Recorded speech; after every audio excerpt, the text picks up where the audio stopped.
Muy buen día. Tenemos la lectura de la liturgia de la palabra del día jueves 8 de enero. Es el jueves después de Epifanía en el tiempo de Navidad. Ciclo A.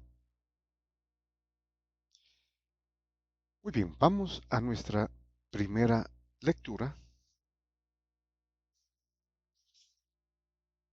Continuamos con la primera carta del apóstol San Juan, capítulo 4, versículos eh, del 19 hasta terminar el cuarto y del capítulo 5 hasta el versículo cuarto. Muy bien.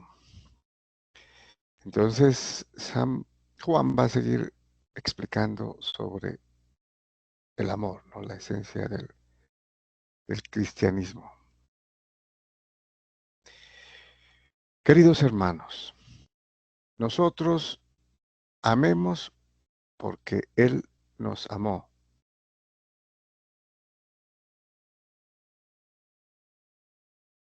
Primero, ¿no? Bueno, vámonos a decir. Queridos hermanos, nosotros amemos porque Él nos amó primero. Si alguno dice, amo a Dios y aborrece a su hermano, es un mentiroso, porque quien no ama a su hermano, a quien ve, no puede amar a Dios, a quien no ve. Y hemos recibido de él este mandamiento: quien ama a Dios, ame también a su hermano. Bien, entonces el mandamiento es amar a Dios y al prójimo como a sí mismo, ¿no? Así que no se puede amar a Dios sin amar al hermano, al prójimo, ¿no? Sería una contradicción. Eh, y nos habla San Juan del mandamiento, que él mismo lo expresa en su evangelio, ¿no? El capítulo 14 y 15, especialmente en el 15 dice, y este es mi mandamiento, o lo que les mando, ¿no? Que se amen unos a otros. Entonces es un mandamiento de Dios, ¿no? Expresamente, porque con eso se extiende el mandamiento de amar a Dios, ¿no? Si se ama a los hermanos.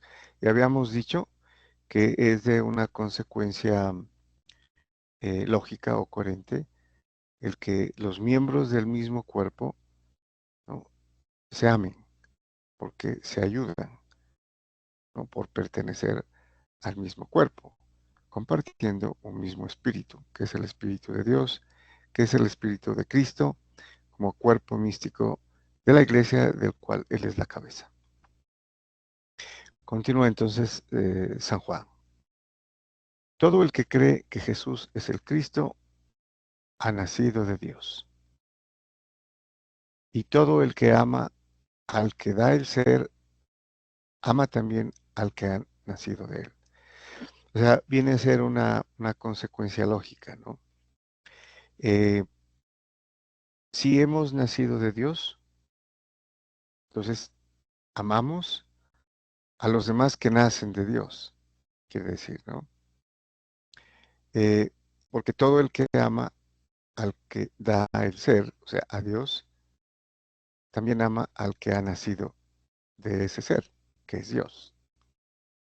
Entonces, por eso no se puede contradecir, ¿no? No, y lo dijo anteriormente, quien ama a Dios y no ama a su hermano es un mentiroso. Entonces hay que amar a Dios amando a los hermanos. En esto conocemos que amamos a los hijos de Dios, si amamos a Dios y cumplimos sus mandamientos. Entonces, nuevamente, ¿no?, es un mandamiento. ya sabemos, obviamente, que el primer mandamiento es amar a Dios y al prójimo como a sí mismo, que es el nuevo mandamiento, ¿no? Que el Señor Jesús le dice a un doctor de la ley, ¿no? ¿Cuál es el mayor mandamiento? Es este, dice, amar a Dios con todas tus fuerzas, con toda tu mente, con todo tu ser, con todo tu corazón, y al prójimo como a sí mismo. En eso consiste la ley y los profetas, toda la ley, todo el Antiguo Testamento. Apunta a Jesucristo, a su nueva ley, la ley del amor, de la gracia, ¿no? Que ha sido dada a la humanidad, especialmente en el sacrificio redentor de nuestro Señor Jesucristo. Bueno, entonces, ámense unos a otros como yo os he amado. También es un mandamiento, ¿no? Que es el mismo del versículo 15, del capítulo 15, versículo 17 del Evangelio según San Juan. Y continúa, pues en esto consiste el amor de Dios, en que guardemos sus mandamientos. ¿No? Guardar sus mandamientos es precisamente obedecer lo que Él nos ha enseñado, ponerlo por obra, que es eh, los frutos, ¿no? Que los frutos ya de todos los cristianos se han posibilitado a través del Espíritu Santo. Es por el Espíritu Santo que podemos hacer obras de caridad, obras buenas, ¿no? Que son los frutos que de Él espera Dios. Entonces, en esto consiste el amor de Dios, en que guardemos sus mandamientos. Y sus mandamientos no son pesados, pues todo el que ha nacido de Dios vence al mundo. Y lo que ha conseguido la victoria sobre el mundo es nuestra fe. Entonces aquí está resumido, ¿no? Todo lo que ha nacido de Dios vence al mundo. Y aquí estamos incluidos todos quienes tenemos en el bautismo el nuevo nacimiento en el Espíritu, ¿no? Entonces somos de Dios porque pertenecemos, nos hemos integrado al cuerpo místico de Cristo, a su iglesia. Y vence al mundo como Jesucristo en la cruz venció la muerte. Y lo que se ha conseguido, termina diciendo aquí San Juan, y lo que ha conseguido la victoria sobre el mundo es nuestra fe. Porque la fe, precisamente en Él, ¿no? Que venció la muerte en la cruz, que nos ha dado un nuevo nacimiento por el bautismo en el Espíritu, permanecemos en Él y Él permanece en nosotros. Entonces somos vencedores porque creemos en todo esto, ¿no? Creemos que Él es el Hijo de Dios quien nos ha dado la redención y nos ha amado primero, ¿no? Bueno, vamos al Salmo responsorial. Tenemos el mismo Salmo, ¿no? Con el mismo responso. Salmo 71. Se postrarán ante ti todos los pueblos de la tierra. Obviamente incluye, bueno, el primer versículo, el segundo y otros, ¿no? Eh, pues podemos repetir nuevamente que este salmo de entronización de los reyes en Israel, ¿no? Es prácticamente una plegaria a Dios y una alabanza a Dios que le dé la sabiduría al rey que los va a gobernar. ¿Qué es lo que hacemos también en la ley civil?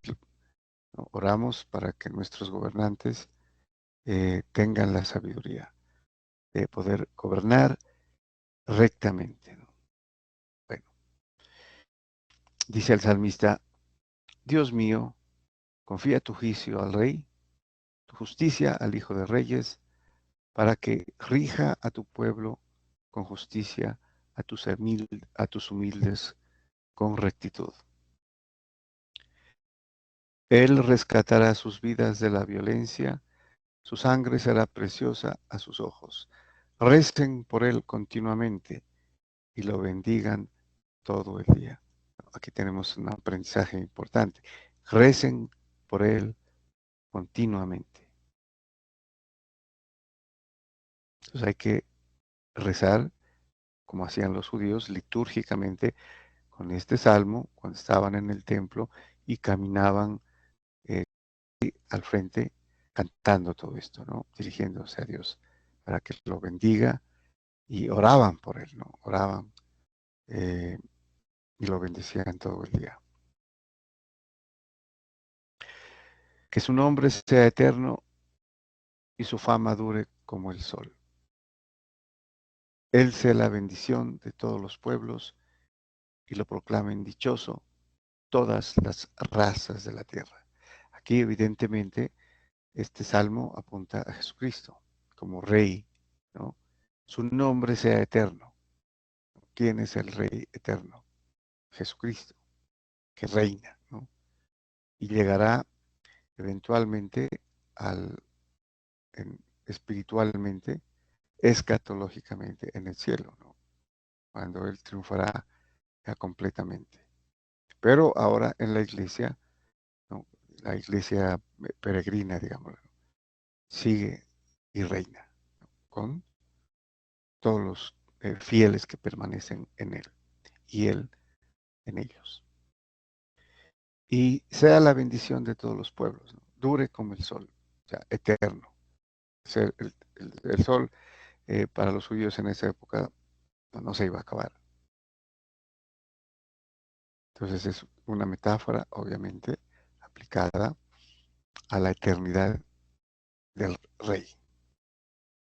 Y lo proclamen dichoso todas las razas de la tierra, todas, todos los pueblos, todas las razas, todas las lenguas, todas las etnias. Muy bien, vamos ya al Evangelio. Tenemos el Evangelio según San Lucas, capítulo 4, versículos del 14 al 22a. Bueno, que es secuencia de la anterior, ¿no? Nos dice San Lucas, en aquel tiempo Jesús volvió a Galilea con la fuerza del Espíritu, y su fama se extendió por toda la comarca. Enseñaba en las sinagogas y todos lo alababan. Fue a Nazaret, donde se había criado. Entró en la sinagoga, como era su costumbre los sábados, y se puso en pie para hacer la lectura. Le entregaron el rollo del profeta Isaías y desenrollándolo encontró el pasaje donde estaba escrito: El Espíritu del Señor está sobre mí porque Él me ha ungido. Me ha enviado a evangelizar a los pobres, a proclamar a los cautivos la libertad y a los ciegos la vista, a poner en libertad a los oprimidos, a proclamar el año de gracia del Señor. Y enrollando el rollo y devolviéndolo al que lo ayudaba, se sentó. Aquí podemos ver un aspecto interesante, ¿no? Es que esta liturgia que realizaban los judíos, ¿no? Y que lo hacían todos los sábados, eh, y Jesucristo iba, pues obviamente los sábados, porque él era judío y se dirigía a los judíos, ¿no? Pero ya empezaba a, a enseñar como lo hace en este momento, ¿no? Lo interesante de observar es que todo esto que es original judío se hace en la misa, ¿no? Esta partecita que tenemos nosotros en la liturgia de la palabra, cuando el lector, ¿no? Toma el leccionario y lee, y luego el sacerdote explica. Esto lo hacemos también. Viene de la liturgia judía. Entonces tenemos una parte importante del judaísmo que hacemos en la Iglesia Católica cuando leemos las Escrituras, ¿no? En este caso leemos el Antiguo Testamento, los Salmos, que también son Antiguo Testamento, y el Nuevo Testamento en los Evangelios. Pues ahí tenemos toda la Biblia. Y todos le expresaban su aprobación y se admiraban de las palabras de gracia que salían de su boca. Bueno, entonces el Señor Jesús leyó al profeta Isaías, ¿no? Lo que está en la cita del capítulo 61, que es sobre el siervo de Dios. El Espíritu del Señor está sobre mí, porque me ha ungido. Y dice, explicando, ¿no? Que leyó y también explica. Cuando después de devolver el rollo, se sentó y les dice, hoy se acaba de cumplir o se ha cumplido esta escritura. En él, ¿no? En él. Todos admiraban lo que decía.